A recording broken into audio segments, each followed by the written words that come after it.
update lang tapos ng aming duty at ngayon naglalakad na kami pauwi na papuntang station, syempre sa MRT.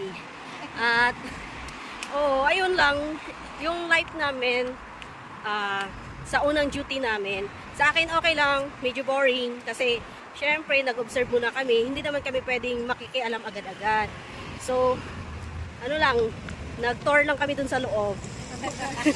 Naghugas ng nag-assist, nagpapakain ng mga damulat na baby. Ikaw, anong experience mo sa unang araw mo? Unang araw, na-experience ko na lahat pero ang ginawa ko ngayon today is nag-change ng diaper tapos nagpaligo. Yun lang. Ikaw, Kuratsa, anong ginawa mo? Ngayong araw tinulungan ko si Lola kumain, sinubuhan ko siya, tapos nagugas ako ng mga plato, check ko yung kung may mga tubig pa sila. Boring din, pero siguro sa susunod, mas marami. Yung sa akin naman guys, sumama ako doon sa isang staff, nagpalit siya ng diaper. Alauna kasi, nagpapalit sila ng diaper no, so, sa mga residents. So sumama-sama ako sa kanya, tapos nung sa last patient, nag-assist na ako. Nagpalit kami ng diaper.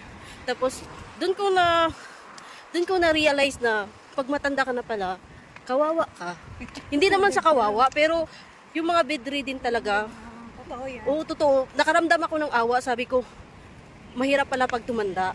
Lalo na kung hindi mo kapamilya yung nag-aasikaso sa'yo.